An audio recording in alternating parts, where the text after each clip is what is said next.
You, John Fitzgerald Kennedy, do solemnly swear. I, John Fitzgerald Kennedy, do solemnly swear.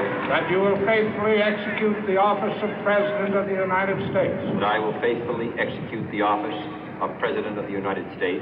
And will, to the best of your ability. And will, to the best of my ability. Preserve, protect, and defend the Constitution of the United States. Preserve, protect, and defend the Constitution of the United States. So help you God. So help me God.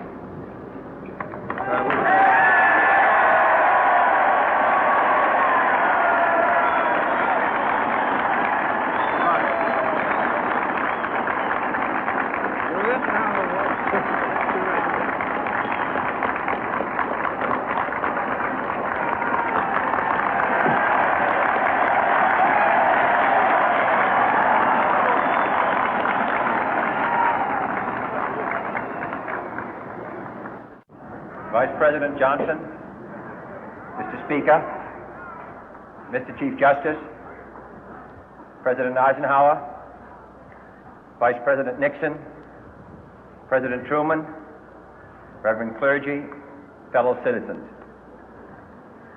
We observe today not a victory of party, but a celebration of freedom, symbolizing an end as well as a beginning, signifying renewal as well as change.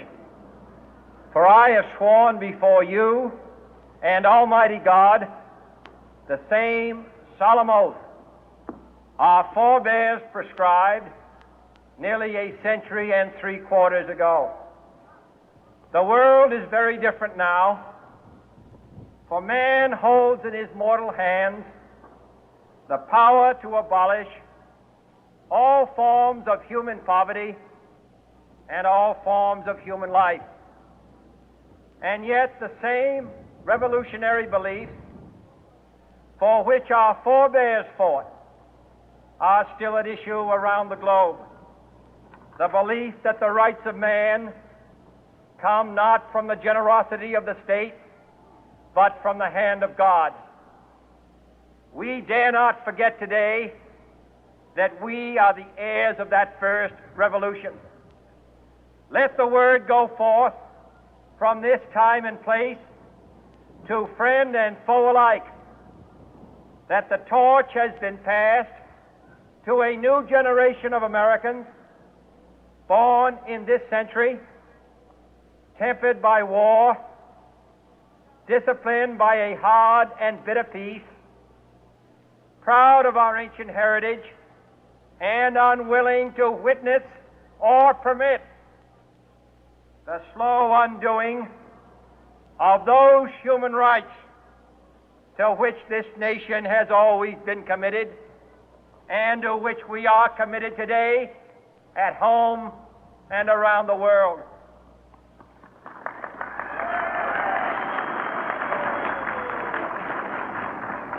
Let every nation know, whether it wishes us well or ill, that we shall pay any price, bear any burden, meet any hardship, support any friend, oppose any foe to assure the survival and the success of liberty.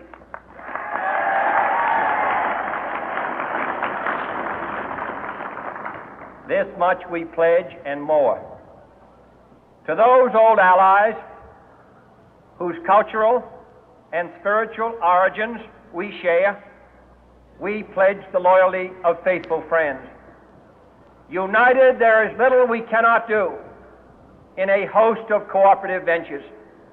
Divided, there is little we can do, for we dare not meet a powerful challenge at odds and split asunder.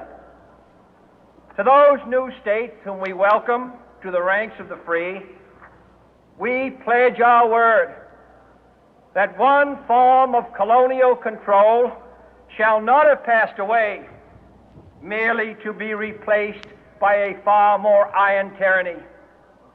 We shall not always expect to find them supporting our view, but we shall always hope to find them strongly supporting their own freedom, and to remember that in the past, those who foolishly sought power by riding the back of the tiger ended up inside.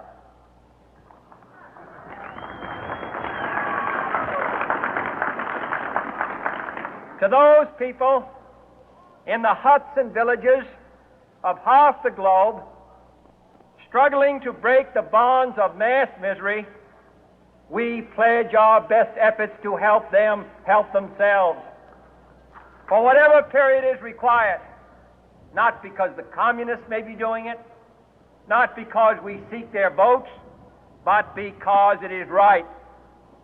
If a free society cannot help the many who are poor, it cannot save the few who are rich.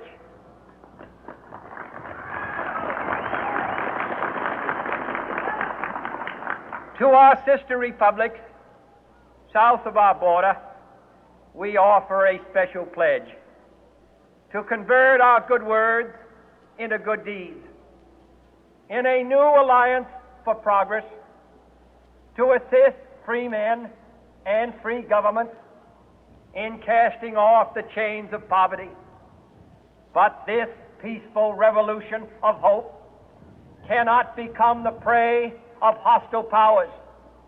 Let all our neighbors know that we shall join with them to oppose aggression or subversion anywhere in the Americas.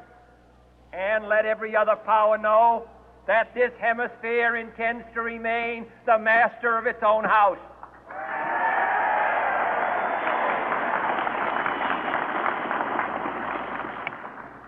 To that World Assembly of Sovereign States, the United Nations, our last best hope, in an age where the instruments of war have far outpaced the instruments of peace, we renew our pledge of support to prevent it from becoming merely a forum for invective, to strengthen its shield of the new and the weak, and to enlarge the area in which its writ may run. Finally, to those nations who would make themselves our adversary, we offer not a pledge, but a request that both sides begin anew the quest for peace. Before the dark powers of destruction, unleashed by science, engulf all humanity in planned or accidental self-destruction, we dare not tempt them with weakness, for only when our arms are sufficient beyond doubt can we be certain beyond doubt that they will never be employed.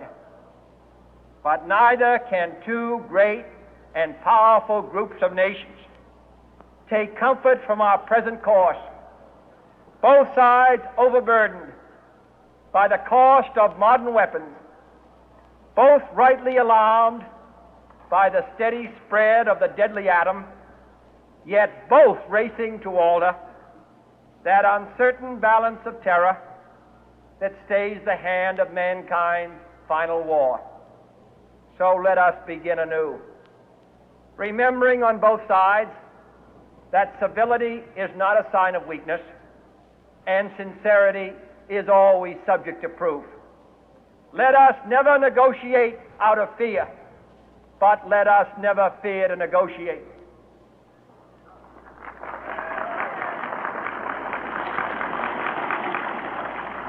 Let both sides explore what problems unite us, instead of belaboring those problems which divide us. Let both sides, for the first time, formulate serious and precise proposals for the inspection and control of arms, and bring the absolute power to destroy other nations under the absolute control of all nations.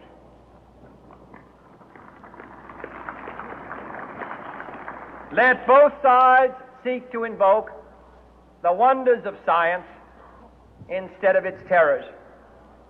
Together, let us explore the stars, conquer the deserts, eradicate disease, tap the ocean depth, and encourage the arts and commerce. Let both sides unite to heed in all corners of the earth the command of Isaiah to undo the heavy burden and let the oppressed go free. And if a beachhead of cooperation may push back the jungle of suspicion, let both sides join in creating a new endeavor, not a new balance of power, but a new world of law, where the strong are just and the weak secure and the peace preserved. All this will not be finished in the first 100 days, nor will it be finished in the first 1,000 days, nor in the life of this administration, nor even perhaps in our lifetime on this planet.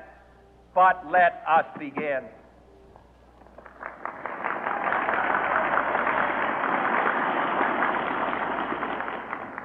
In your hands, my fellow citizens, more than mine, will rest the final success or failure of our course. Since this country was founded, each generation of Americans has been summoned to give testimony to its national loyalty.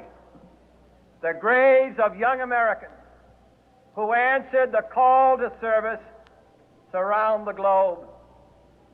Now the trumpet summons us again, not as a call to bear arms, though arms we need, not as a call to battle, though in battle we are, but a call to bear the burden of a long twilight struggle, year in and year out, rejoicing in hope, patient in tribulation, a struggle against the common enemies of man, tyranny, poverty, disease, and war itself. Can we forge against these enemies a grand and global alliance, north and south, east and west, that can assure